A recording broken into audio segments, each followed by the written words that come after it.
Estamos iniciando uma nova semana de estudos e o nosso tema é o sábado, como experimentar e viver o caráter de Deus. E como verso principal para memorizar, nós temos Marcos 2, 27 e 28, onde lemos: acrescentou, o sábado foi estabelecido por causa do homem e não o homem por causa do sábado, de sorte que o Filho do Homem é Senhor também do sábado. Na verdade, a Bíblia nos ensina que o sábado nos acompanhou desde a criação e continuará nos acompanhando durante toda a eternidade. Gênesis 2, 1 a 3 e Isaías 66, versos 22 e 23 confirmam esta tese. O sábado é um monumento no tempo, um marco que nos lembra de onde viemos, onde estamos e para onde estamos indo. Então o sábado também, ele nos ajuda a identificar nossa própria identidade e saber nosso destino. O estudo desta semana tem o objetivo de te convidar a descobrir como usar esse tempo abençoado que Deus nos deu. Porque existe tempo para aprender, tempo para redescobrir, tempo para priorizar, tempo para conhecer e também tempo para comunicar. E de acordo com as Sagradas Escrituras, podemos afirmar que existe também tempo para admirar. Gênesis 2:3 nos diz o seguinte: abençoou Deus o sétimo dia e o santificou, porque nele descansou de toda a obra que Deus criara e fizera. Em outras traduções diz de toda a obra que como Criador fizera. Com essas palavras, o relato da criação é encerrado. Na sexta-feira, Adão teve uma grande atividade. Eva, no entanto, só poderia desfrutar de algumas horas daquele dia com seu marido. Afinal de contas, Deus deu muitas atividades ao homem, atividades não que o explorassem, mas eram atividades que Adão fazia com todo prazer. E naquela sexta-feira, onde Eva foi criada, Adão tinha algumas atividades ainda. E vejam como Deus pensou em tudo isso ao instituir o sábado. Seu primeiro dia completo de existência foi um dia particularmente abençoado. O sábado, um dia santificado pela presença do Criador. Nele, eles aprenderiam muito juntos com seu Criador e com a criação ao seu redor. No final do dia, eles foram convidados a desfrutar de um novo dia completo com Deus, o sábado.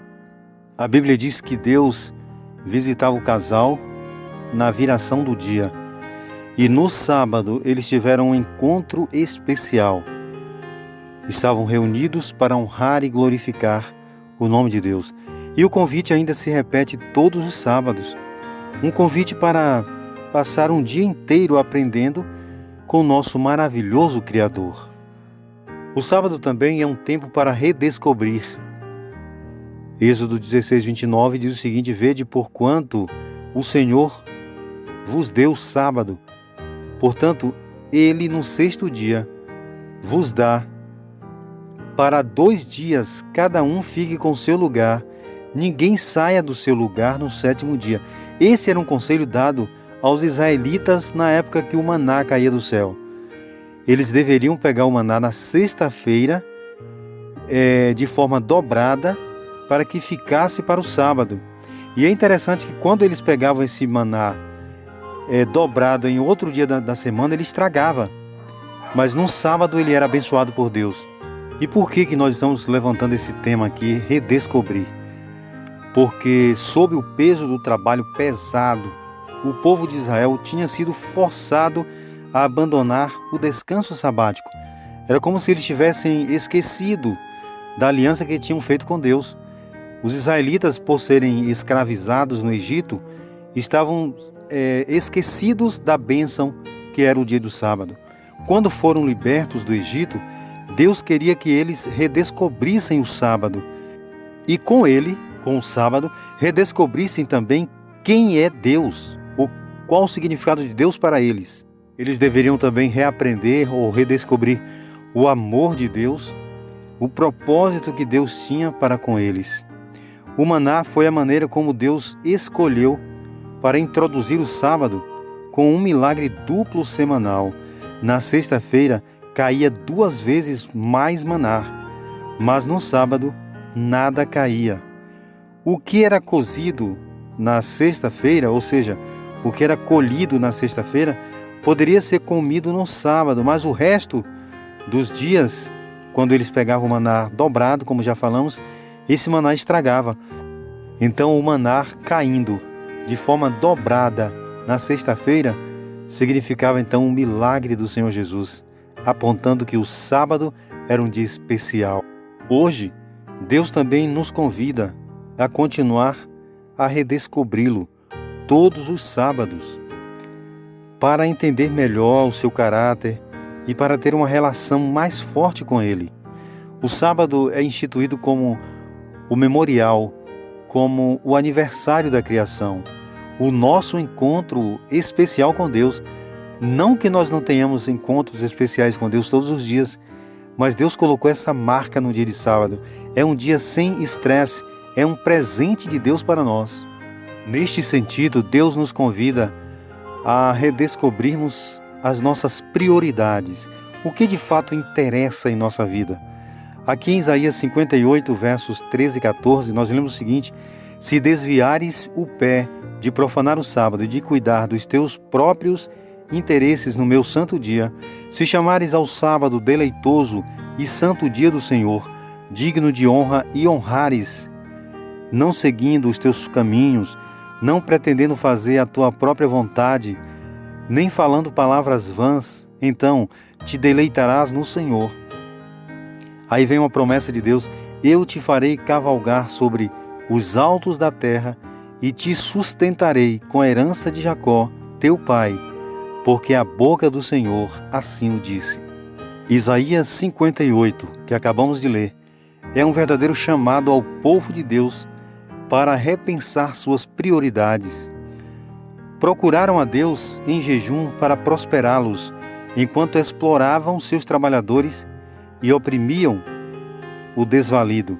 Esse versículo também nos chama a atenção para o que são nossas prioridades. Será que explorar o nosso trabalhador ou forçar pessoas a trabalharem, principalmente no dia de sábado, agrada o coração de Deus? Aqui a Bíblia diz que não. Deus nos chama para mudar essa abordagem. Vamos nos preocupar em tratar bem os outros e servir aos necessitados, e então seremos prósperos. A nossa prosperidade ela não vai acontecer simplesmente pelo fato de trabalharmos 6 dias, acharmos que isso é pouco e ainda adentrarmos as horas sabáticas. A Bíblia nos chama a ter equilíbrio em Deus, e Deus cuidará de todas as coisas. Isso é juntamente com um chamado para nos deleitar durante o sábado na companhia de Deus. Nós precisamos da companhia de Deus. O nosso corre-corre, nosso dia a dia, este mundo agitado, essa sociedade pós-moderna, cheia de demandas e novas exigências, nos agita, nos deixa talvez ansiosos. Nós precisamos ter mais calma e equilíbrio em Deus, e para isso o Senhor instituiu o seu santo dia, o sábado. E falando ainda sobre o que diz a Bíblia, o sábado nos ajuda a colocar Deus em primeiro lugar e colocar tudo em sua prioridade certa. Pensando assim, o sábado também é tempo para encontrar equilíbrio. Em Marcos capítulo 2, versos 27 e 28, nós lemos o seguinte: e disse-lhes, o sábado foi feito por causa do homem, e não o homem por causa do sábado. O Filho do homem até do sábado é Senhor. Então aqui a gente vê mais um propósito de Deus ao criar o sábado. Ele pensou nas suas criaturas. Deus pensou em colocar um descanso semanal para o homem, para nós. E então abençoou esse dia e disse que nós deveríamos viver esse dia para a sua honra e para a sua glória. Mas no fundo Deus está pensando na nossa felicidade. todos os sábados. A lei era lida aqui na época dos judeus e interpretada nas sinagogas. Uma compreensão mais profunda da vontade de Deus era buscada. Esse costume era um costume maravilhoso, porque colocava o sábado como um dia de deleite. Só que os judeus acabaram estragando tudo, porque para cumprir a lei, ou o que a lei exigia, chegaram a pormenorizar cada ação que se podia realizar ou não no sábado. Eles fizeram uma lista de coisas que podiam ser feitas no sábado e coisas que não podiam ser feitas no sábado, mas Deus não pediu para eles fazerem isso. Os judeus eles foram exagerados na observância do sábado e tirou exatamente desse dia o deleite, o gozo e a alegria. Desta maneira, converter o sábado numa verdadeira carga. Mas isso não anula a guarda do sábado e a solicitação de Deus. Devemos observar esse dia porque é um princípio de Deus lá desde o livro de Gênesis. A Bíblia diz que o próprio Deus descansou de suas obras. E o próprio Jesus, quando andou aqui na terra com suas ações e palavras, ele lembrou do verdadeiro propósito do sábado: ser uma bênção para nós e para aqueles que estão ao nosso redor. Ele, portanto, nos convida a ocupar as horas do sábado para conhecer mais intimamente o Senhor do sábado, baseando assim nossa obediência não na questão do fardo, como fizeram os judeus, mas em gratidão pelo que Ele fez por nós, de acordo com o mandamento. E falando sobre isso, a Bíblia também aponta que o sábado é um tempo para a comunidade. Atos 13:42 diz que ao saírem eles, rogaram-lhes que no sábado seguinte lhes falassem estas mesmas palavras. Os primeiros cristãos aproveitaram-se de reuniões sabáticas para, com base nas Escrituras e em seus testemunhos pessoais, mostrar que Jesus era o Messias. O sábado também é um dia de mostrar a luz que nós recebemos. É um dia de testemunho. Hoje temos uma grande oportunidade de comunicar nosso conhecimento das Escrituras e testemunhar de Jesus através de estudos comuns durante a classe, por exemplo, da escola sabatina. Da mesma forma, a exposição pública da Bíblia durante os momentos do culto ao sábado é uma maneira prática de comunicar as verdades fundamentais de nossa fé. E concluímos o estudo de hoje lembrando que a palavra de Deus coloca em nossa frente a bênção que é o sábado. E Deus deseja que você decida desfrutar dessa bênção, pois Ele colocou nesse dia 3 pontos especiais. O Senhor descansou, abençoou e santificou o dia do sábado.